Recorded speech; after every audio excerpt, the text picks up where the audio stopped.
مولاي صل وسلم دائما أبدا على حبيبك خير الخلق كلهم. مولاي صل وسلم دائما أبدا على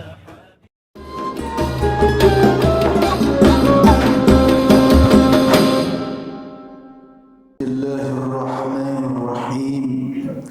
السلام عليكم ورحمة الله وبركاته. الحمد لله رب العالمين، والصلاة والسلام على أشرف الأنبياء والمرسلين سيدنا محمد وعلى آله وصحبه أجمعين. أما بعد، فإن أحسن الكلام واصدقه كلام الله، وخير الهدي هدي محمد صلى الله عليه وسلم، وشر الأمور محدثاتها، وكل محدثة بدعة، وكل بدعة ضلالة، وكل ضلالة في النار. Marilah kita senantiasa memanjatkan puji dan syukur kita kepada Allah Subhanahu wa taala, sehingga pada malam ini kita bertemu kembali. Mudah-mudahan Allah Subhanahu wa taala selalu melimpahkan rahmat dan ampunannya kepada kita semua. Bapak-bapak, ibu-ibu, jamaah Masjid Mardiyah yang dimuliakan Allah Subhanahu wa taala. Terus terang ini mengingatkan saya tahun 2015, 16, 17, 18 ketika saya memulai pengajian di masjid kita ini. Kemudian berhenti ya karena corona dan seterusnya.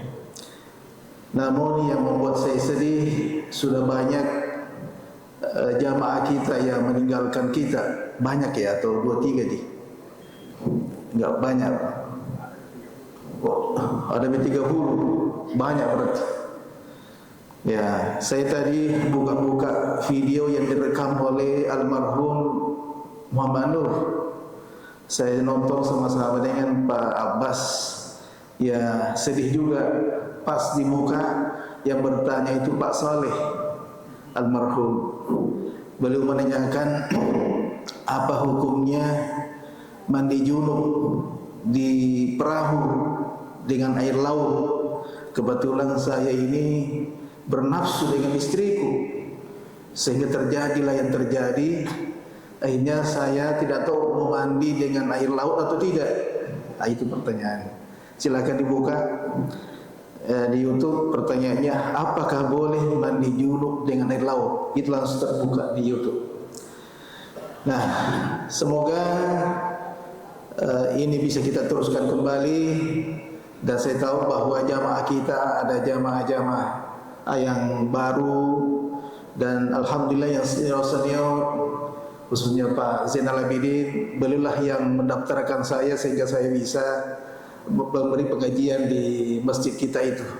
Ya, semoga bapak-bapak semua yang merintis ini, yang membangun masjid ini, yang miliaran harganya ini, yang mirip dengan Masjid Nabawi, itu diberi pahala oleh Allah Subhanahu wa taala menjadi pahala yang mengalir terus, ya, tak terputuskan. Nanti kita akan melihat sendiri bagaimana hasil dari amal saleh di akhirat nanti. Ya, bapak-bapak, ibu-ibu dimuliakan Allah Subhanahu wa taala. Tema kita pada malam ini saya sesuaikan dengan keadaan kita sekarang, yaitu tentang kurban. Gak apa-apa nih? Ya, agar supaya yang malas-malas tidak ada niat mau berkurban, bisa juga nanti ada niat untuk berkurban setelah kita menyebutkan fadilah dan keutamaannya. Ya, kita tahu sendiri bahwa yang namanya berkurban ini adalah perintah dari Allah dan perintah dari Rasul. Fasalli li rabbika wanhar. Jelas ayatnya. Maka salatlah engkau karena Tuhanmu, wanhar, dan berkurbanlah.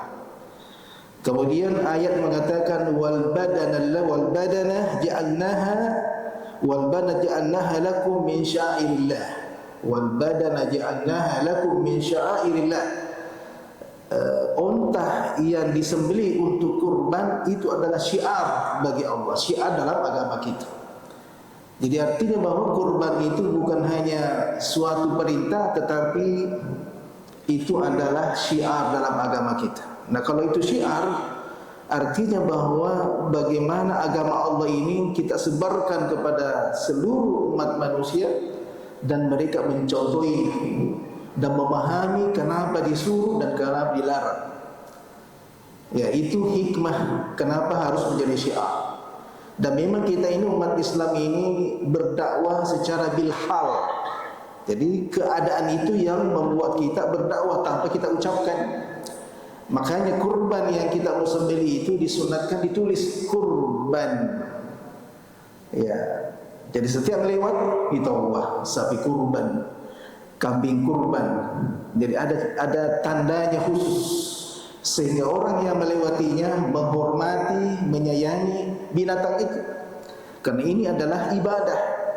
Itu sebabnya kenapa dikasih tanda agar supaya menjadi syiar. Dan terus terang seluruh tingkah laku umat Islam itu diharapkan semuanya syiar. Memberi salam syiar tidak? Kita masuk rumah ada syiar, keluar rumah ada syiar. Kita berjalan dengan seperti jalan Umar bin Khattab, ya, syiar. Ketika ada wanita cantik lewat, kita pejamkan mata, syiar. Syiar apa ya? Syiar. Kita pakai songkok ke masjid, syiar. Pakai songkok haji, syiar. Ya, kita tahu mau pergi ke masjid ini, syiar. Jadi kita berusaha untuk mensyiarkan agama Allah Subhanahu wa taala. Nah, kemudian kita lihat hadisnya yang namanya berkurban ini. Ada hadis mengatakan ma'amila ibnu Adam yawman nahri amalan ahabba ilallahi min iraqatid dam. Tidaklah satu hari ya yang paling disukai oleh Allah, amalan yang pada Allah sukai di satu hari adalah amalan berkurban di hari lebaran. Jadi hari lebaran itu adalah hari yang paling Allah sukai. Apa itu? Berkurban di dalamnya. Inilah yang kita akan hadapi insyaallah. Nah, kemudian apa manfaatnya, apa hikmahnya? Sambungannya hadisnya, la ta'ti yaumal qiyamati bi asy'ariha wa aqraniha wa azlafiha. Jadi itu yang namanya kurban kita itu akan dikirim ke akhirat tanpa dikurangi oleh Allah Subhanahu wa taala. Tanduknya ada, bulu-bulunya ada, kukunya juga ada. Artinya daging-dagingnya juga ada, darahnya juga ada. Ya, menjadi kendaraan kita di akhirat nanti. Di saat kita menyeberangi as-siratal mustaqim. Pendengar as-sirat, jembatan terpanjang di akhirat. Kata Allah, wa in minkum illa wariduha. Setiap kalian pasti melewati jembatan itu.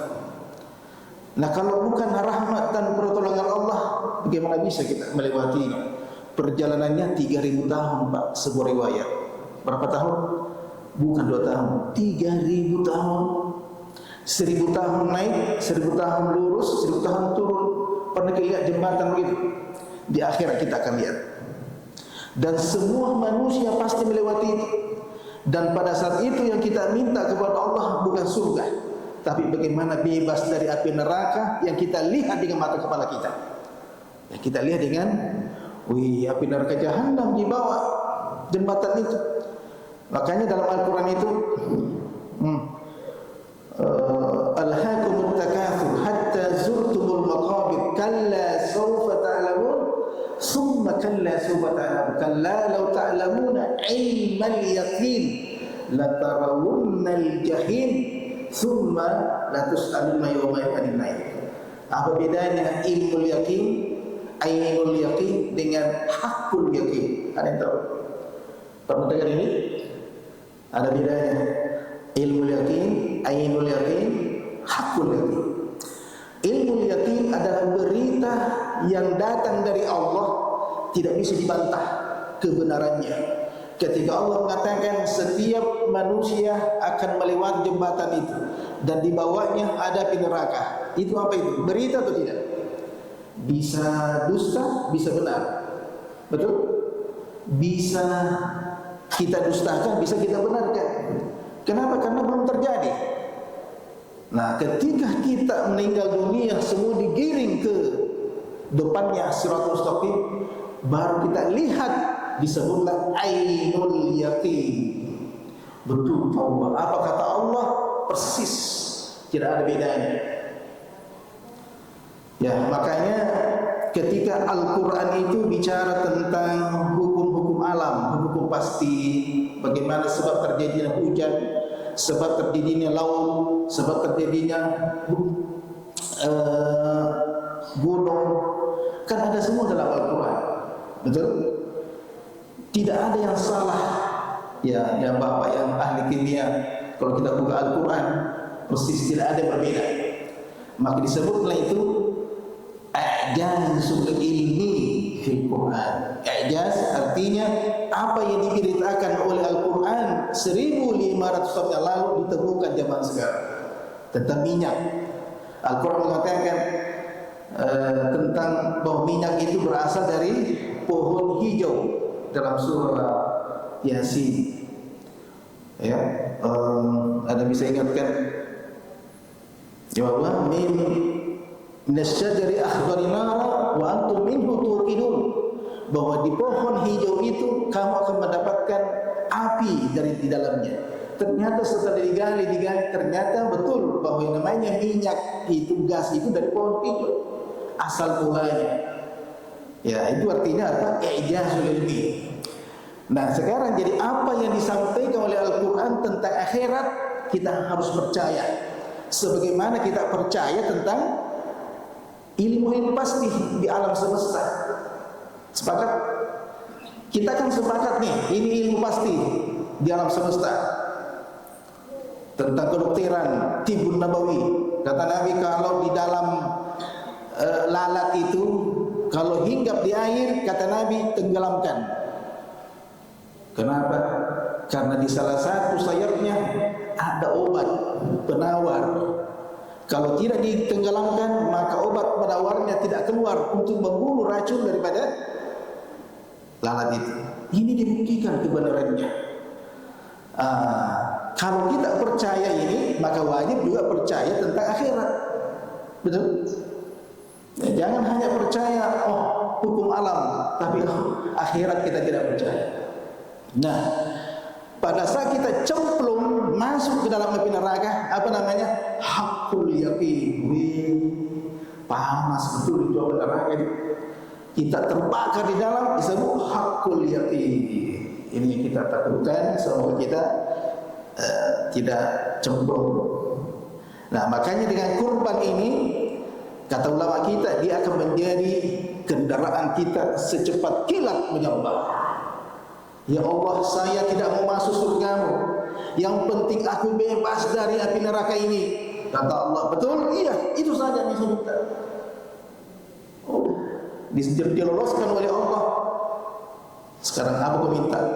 Bisa saya lihat pintunya surga ya Allah. Begitu nanti akhirnya ujung-ujungnya masuk juga nanti akhirnya kita di dalam. Karena begitu bahayanya, mengerikannya namanya api neraka. Ketika kita berada di padang mahsyar, berdiri semua makhluk dari Nabi Adam sampai manusia terakhir, berdiri semua nabi, di belakangnya umatnya. Umat Nabi Muhammad paling banyak umatnya di belakang. Jadi seluruh para nabi berbaris, di belakangnya umatnya. Ada nabi satu saja yang berdiri di belakangnya, satu saja yang berdiri. Kenapa? Yang masuk Islam cuma satu. Itu susahnya itu kalau didakwai orang masuk Islam. Nabi Nuh, berapa umatnya yang naik perahu itu? Nah, pada saat di padang mahsyar ini, nah disinilah diperlihatkan oleh Allah Subhanahu wa Ta'ala kepada kita yang bagaimana keadaan pada saat itu sangat-sangat mengerikan, dan ternyata suaranya api neraka sudah kedengaran di padang mahsyar. Perjalanan 500 tahun sebuah riwayat. Berapa tahun Pak perjalanan? 500 tahun perjalanan. Jadi memang, jadi tidak boleh kita tanggung-tanggung kalau mau berkurban. Nah, kemudian saya kembali lagi. Nah, kita lihat lanjutan hadis mengatakan, wa inna dama la yaqa'u minallah qabla yaqa'a al-ard. Sebelum darahnya kurban kita sampai di tanah, Allah sudah menerima pahalanya kurban. Sebelum sampai darahnya, bagaimana kecepatnya darahnya turun ke bumi, Allah langsung terima pahalanya. Inilah ibadah yang paling cepat diterima ibadahnya dibanding ibadah lain. Ibadah salat, tunggu dulu, kita lihat sunat-sunatnya. Ibadah haji, jangan dulu, harus sempurna sampai tawaf ifadah. Al-hajju Arafah, haji itu di Arafah. Belum selesai haji bos. Sudah selesai nih. Kalau sudah menyembelih, belum. Tetapi kurban selesai, langsung Allah terima pahalanya. Nah, inilah yang membuat, yang mendorong kita untuk berkurban. Jadi 3 dalil. Nah, sekarang kita lihat lagi ujungnya hadis itu apa? Fatayyibu biha nafsa. Apa artinya? Kalau berkurban ikhlaslah. Kalau berkurban ikhlas semata-mata karena Allah. Artinya pilihlah kambing, sapi, unta yang terbagus seperti mencari calon istri. Serius gak Pak ini? Serius? Mau cari istri yang biasa-biasa saja? Ya mau yang cantik, mengalahkan bidadari. Nah, ketika kita melihat kambing sapi, nggak usah ditawar. Ini gemuk, ada tulangnya kelihatan, ada bindok, ada ini, nggak diterima. Pokoknya ambil yang terbaik dari yang terbaik. Makanya cepat-cepat mulai sekarang. Jangan mendekati seminggu mau lebaran, tinggal tulang-tulang itu kelihatan tulang-tulang. Siapa suruh terlambat? Jadi pilih yang terbaik. Kenapa? Karena kembali kepada kita. Jadi itu yang harus, yang ada di berapa juta ini kalau kambing? 5 juta. Saya lihat bentuknya. Oh, putih, domba, tanduknya, giginya, umurnya, matanya. Subhanallah. Juga jarang kita dapat domba di Makassar. Ada domba di Makassar? Nggak ada. Nah, jadi tolong yang pertama-tama dilihat adalah keikhlasan kita. Nah, sekarang kita lihat lagi Nabi Shallallahu Alaihi Wasallam selalu tiap tahun berkurban dengan kambing, domba. Tidak pernah berkurban dengan onta dan sapi. Dan saya di Arab tidak pernah saya lihat sapi atau di mana itu. Iya, yang ada itu onta, kambing. Ya, mungkin tidak ada yang impor mungkin. Nah, Nabi setiap tahun berkorban 2 domba setiap tahun untuk dirinya dan keluarganya, dan satu lagi untuk umatnya yang tidak mampu berkorban. Itu saja.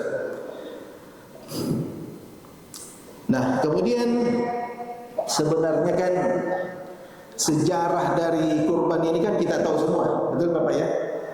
Ketika Nabi Ibrahim disuruh berkorban dengan anaknya, sangat menyedihkan sekali. Lama menunggu anak, bayi tidak datang-datang. Akhirnya istrinya Sarah mengatakan, peristri kami itu, pembantu tak itu yang dikasih sama Raja Fir'aun di Mesir.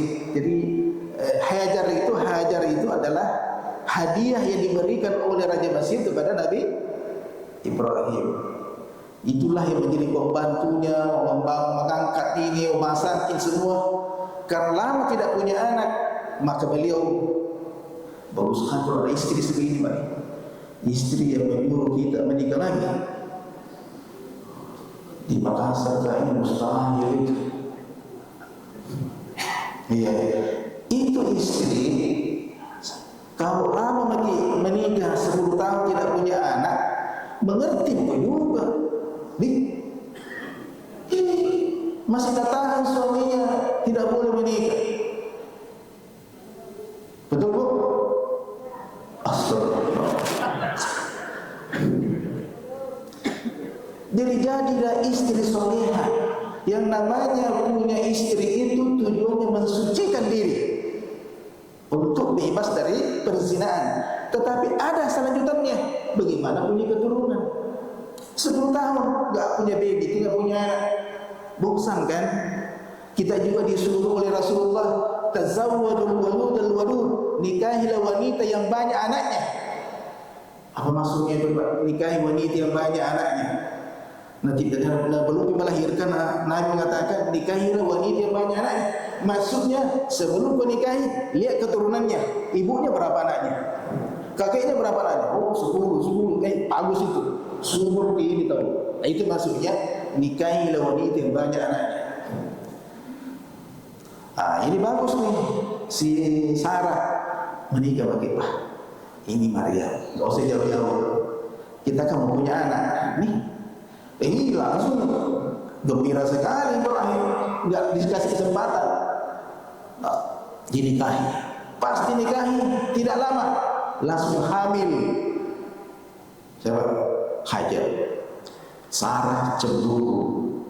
Oh wah, cintanya Ibrahim pasti lebih banyak kepada. Karena cemburu, diambil istrinya dengan bayinya ke Mekah. Tahu berantem. Tapi ada juga hikmahnya, cemburu Sarah sehingga diambil itu Hajar ke Mekah. Disitulah Ka'bah dibangun nanti.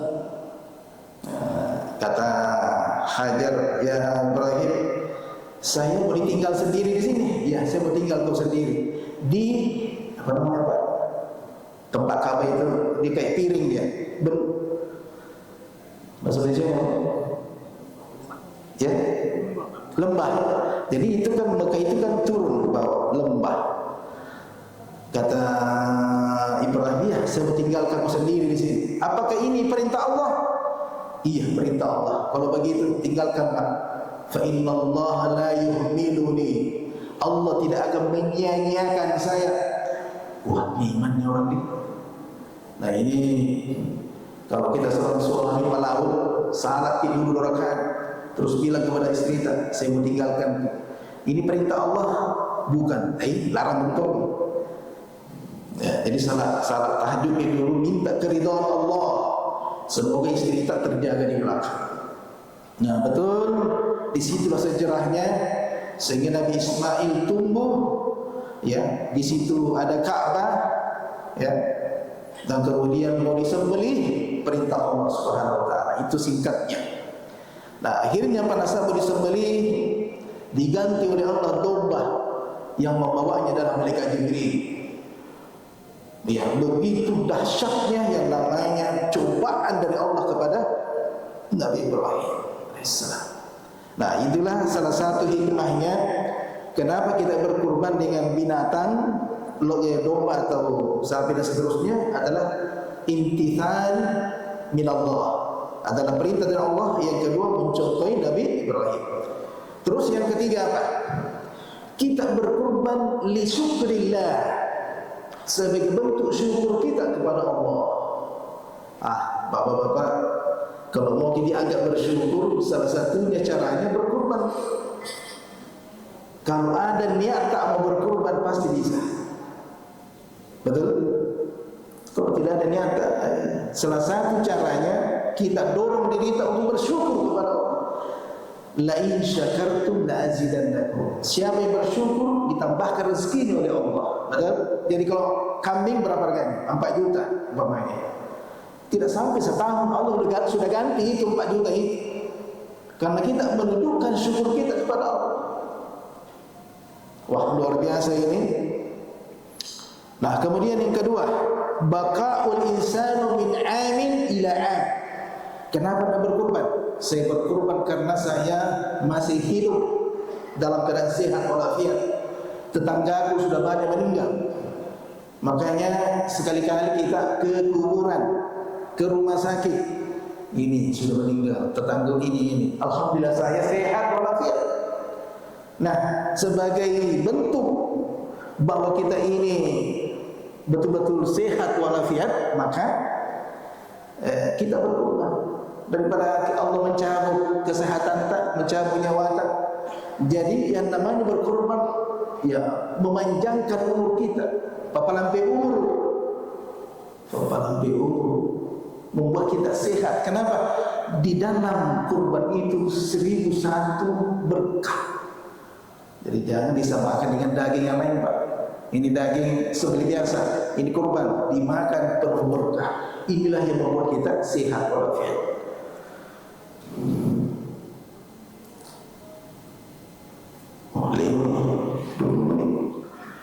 Ya, yang pembukaan.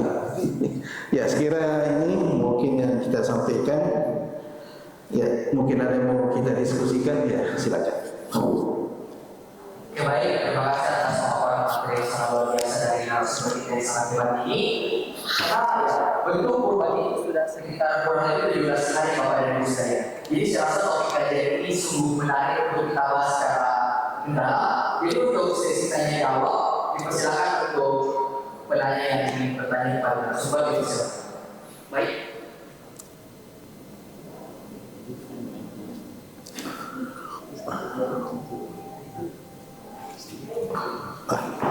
Pak Kasman, Pak Haji Kasman. Ya. Assalamualaikum warahmatullahi wabarakatuh. Waalaikumsalam warahmatullahi wabarakatuh. Tapi Pak Ustaz, karena di acara kajian ini, sebelum kita bertanya harus memperkenalkan diri dulu. Sekalipun saya tahu bahwa nah ini sudah tidak asing lagi Pak Pak Ustaz Yusri. Tapi baiklah, nama saya Kasman Sidik, Jamaah Masjid Mardiyah, kebetulan juga pengurus Masjid Yayasan Masjid Mardiyah. Sebagaimana kita dengarkan tadi di awal ceramah Pak Ustadz mengatakan bahwa sebelum menceramah di sini, sekarang ini beberapa tahun yang lalu sudah pernah menceramah di tempat ini dan mengatakan bahwasanya ada beberapa berita yang sedih menyedihkan kita semua karena sudah beberapa jamaah kita yang telah pergi mendahului kita. Namun dibalik daripada itu Pak Ustadz, saya juga berbangga sejak Pak Ustadz pergi meninggalkan kami di sini untuk suatu tempat yang agak jauh dari sini di Papua berdasar. Ya, alhamdulillah sejak Pak Ustadz pergi di masjid kita ini juga dari tadinya hanya S2, sekarang sudah banyak dokter Pak Ustadz. Iya. Itu berita yang pertama. Kedua, profesor juga sudah ada 8 profesor di sini Pak Ustadz. Luar biasa. Iya. Luar biasa. Jadi ini sangat membanggakan. Jadi ada berita sedih, ada juga menggembirakan. Dan yang paling penting lagi, sejak Pak Ustadz penceramah di sini, masjid kita ini belum seperti ini Pak Ustadz. Alhamdulillah sekarang bagaimana kita kasihkan. Itulah perkembangan Masjid Mardiyah sangat menggembirakan. Jelas keadaan termasuk. Dan kembali kepada pertanyaan berkaitan dengan kajian kita malam ini adalah kebetulan di masjid ini saya juga ikut menerima banyak nama-nama yang ingin berkurban Pak Ustadz. Antara lain pertanyaannya ke saya, Pak Haji, apakah saya bisa berkurban atas nama orang tua saya yang telah meninggal? Tanpa saya ragu-ragu menjawab, bisa. Kenapa tidak?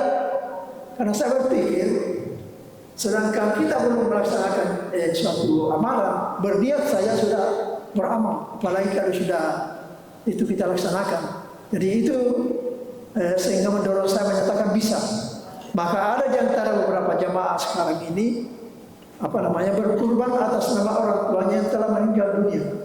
Pertanyaan saya, apakah pahala semacam ini diterima oleh Allah Subhanahu wa taala atas nama orang tua yang telah meninggal, dan apakah juga pahalanya sampai kepada anaknya yang berkurban untuk atas nama orang tua? Saya kira yang pertama itu pertanyaan saya. Demikian Pak Ustaz. Assalamualaikum warahmatullahi wabarakatuh. Waalaikumsalam warahmatullahi wabarakatuh. Iya. Terima kasih Pak Haji Penggaji Kasman. Alhamdulillah, semoga sehat semuanya. Diberi taufik oleh Allah Subhanahu wa taala. Luar biasa dengan profesornya, doktornya. Ini namanya Pak Barakah. Ya, tadi saya disuruh memperkenalkan diri. Sekarang semua pada umumnya sudah ada tahu. Ya memang saya dulu lama di luar negeri, 17 tahun di sana, membawa 3 ijazah, S1, S2, S3 dan istri, dan 1 anak. Istrinya orang Arab dan 1 anak. Hebat memang, tidak ada duanya di atas muka bumi seperti itu. Nah, malu kembali ke Indonesia, bawa istri tidak bawa ijazah, betul kan? Tapi ini intinya ijazah. Saya pasti tidak marah bapakku ini kalau istri tidak di sini. Nah, 3 ijazah semua. Alhamdulillah. Ya, saya nongkrong di sini 7 tahun kan di sampingnya Pak Haji. Ya bolak-balik, dan anak-anak saya kadang lari-lari di sini. Ya, Pak Senal Bidin ya Pak Haji. Alhamdulillah. Oke, akhirnya kita seperti saat-saat seperti ini. Ya, sekiranya itu perkenalan yang saya sampaikan. Saya langsung jawabannya. Pertanyaannya Pak Haji Kasman bahwa ya kalau orang anak sudah mengatakan ini kambing saya niatkan kurbannya untuk orang tua, ya sudah selesai, itu pasti sampai karena darah dagingnya. Ya, makanya pada saat itu disembelih, apa kita bilang? Ini kambing dari kamu untuk kamu, korbannya bapakku, terimalah korbannya. Bismillahirrahmanirrahim. Kalau anaknya sendiri yang menyembelih. Jadi ini korban dari kamu untuk kamu. Apa maksud dari kamu? Dari kamu itu korban kambing dari Allah. Tapi untuk kamu, maksudnya bukan untuk dimakan Allah, untuk karena Allah, karena engkau saya lakukan ini. Korbannya orang tua tidak usah disebut namanya. Tetapi yang bukan orang tua atau ibu tak wajib disebut namanya dan bintinya atau binnya. Namanya ini korban dari kamu untuk kamu, korbannya Muhammad bin, siapa binnya? Jadi harus semuanya pakai bin, karena banyak nama sama. Tapi orang tua kita berapa? 1 jadi. Ibu kita 1, jadi tidak perlu pakai nama. Itu hebatnya kalau kita berkorban untuk orang tua kita. Jadi cocok Pak Haji Kasman tadi bilang sah, boleh. Itu betul. Ya, kecuali tapi ada tambahan. Kalau orang tua kita sebelum meninggal bernazar, anakku, kalau saya masih hidup, tolong saya. Kalau saya tidak sampai hari Lebaran, tolong saya dikorbankan. Saya ada nazar. Nah, ternyata meninggal akhirnya kita wajib. Jadi bukan lagi sunat, wajib mengkorbankan atas nama orang tua yang bernazar. Tetapi tidak boleh dimakan oleh keluarganya. Diberikan semua orang.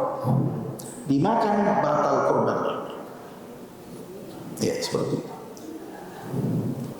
Ya, begitu Pak. Lengkap. Oke, baik. Terima kasih atas jawaban dari Bapak Al-Ustaz. Mungkin untuk melanjut kembali. Oke. Tapi silakan Pak. Sampai saya sampai sini. Kebetulan ini bukan nasab, tapi mengatasnamakan orang tua yang telah meninggal. Iya. Bukan nasab. Apakah korbannya itu bisa dimakan? Ya, boleh dimakan. Yang bernazar tidak boleh dimakan. Sah korbannya, tapi tidak boleh dimakan bagi yang bernazar. Dikasih semua ke teman, sahabat. Ya. Oke, terima kasih atas pertanyaan jawaban dari Bapak Al-Ustaz. Untuk Bapak Kasman, apakah sudah lengkap untuk jawabannya? Oke, baik, terima kasih. Mungkin untuk melangkah ke pertanyaan selanjutnya, dipersilakan untuk Bapak atau Ibu yang ingin bertanya. Oke, untuk Bapak yang sedang sandar di sana. Tapi perkenalkan nama tadi. Oh iya.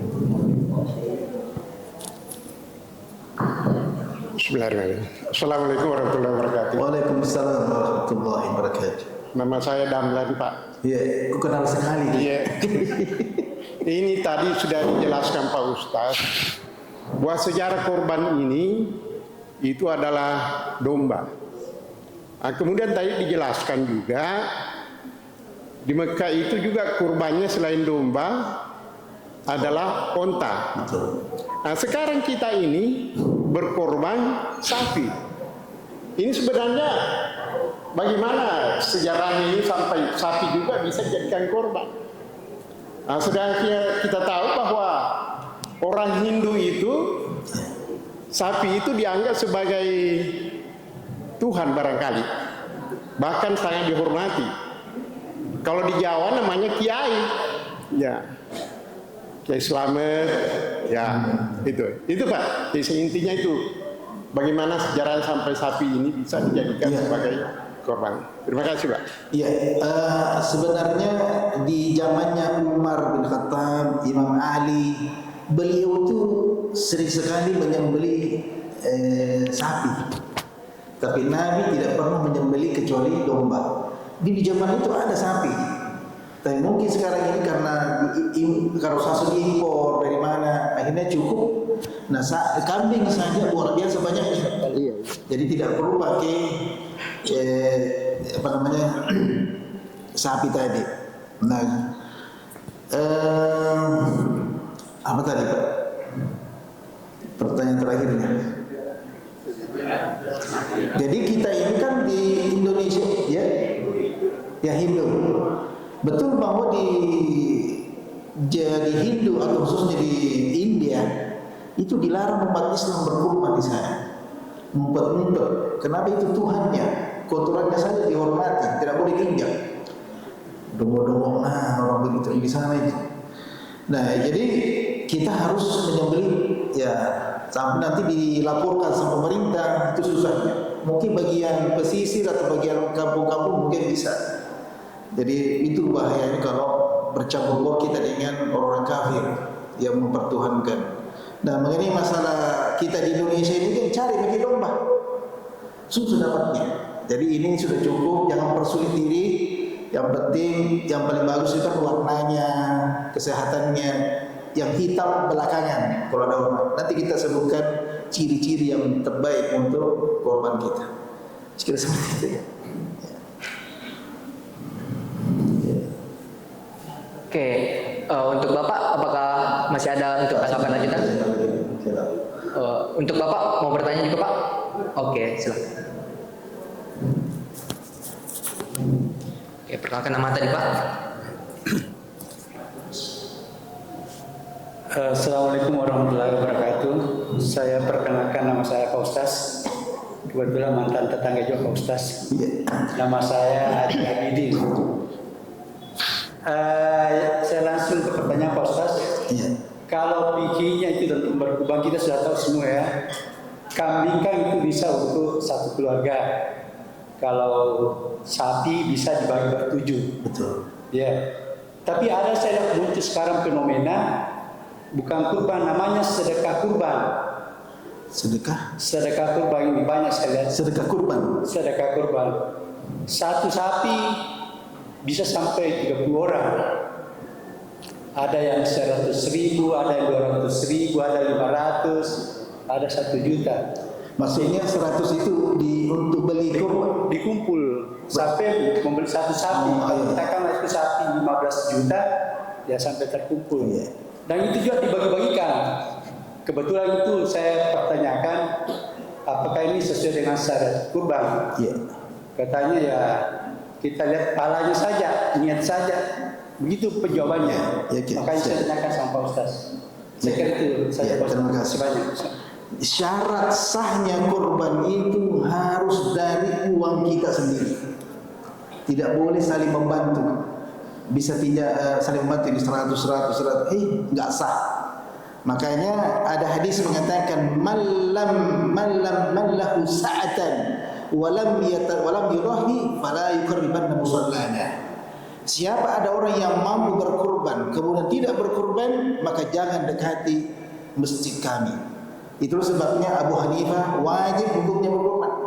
Dari dasar ini tidak boleh saling patungan. Jadi kalau satu kambing harganya banyak, 4 juta, 3 juta. Ya kau sendiri yang menanggung itu.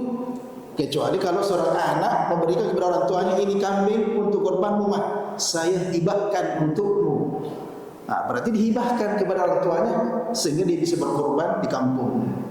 Itu boleh. Tapi kalau berkongsi, istrinya 500, suaminya sekian, nggak sah korbannya. Jadi harus banyak perusahaan.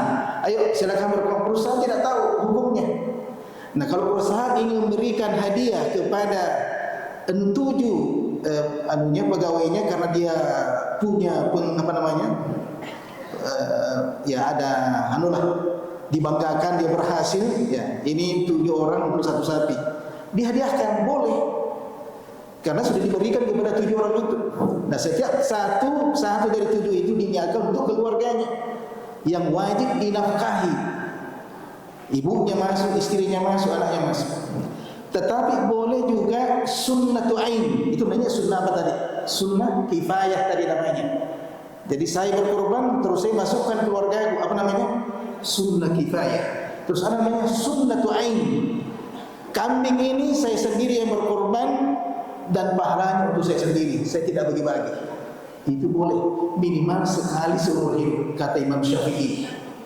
Tadi masa Imam Syafi'i. Jadi kalau umpamanya 1 sapi dimasukkan anak 1, 2, 7 pas 7. Tidak usah dibagi-bagi, kita semua ambil gitu. Itu namanya sunnatu ain. Kita nanti Pak senang.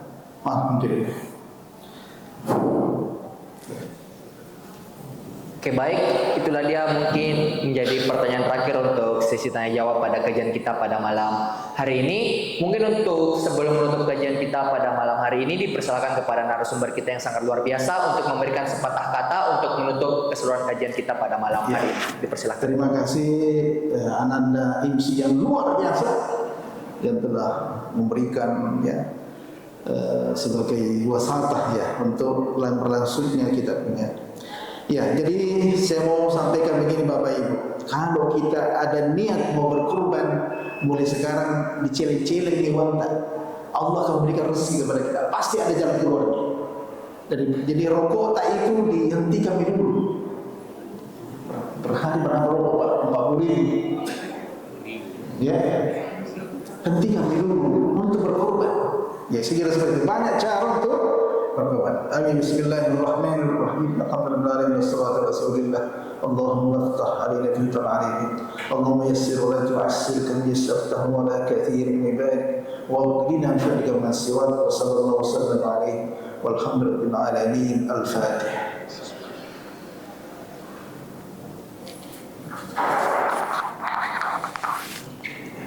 Assalamualaikum warahmatullahi wabarakatuh. Oke, baik. Terima kasih kepada pemateri yang sangat luar biasa kita pada malam hari ini.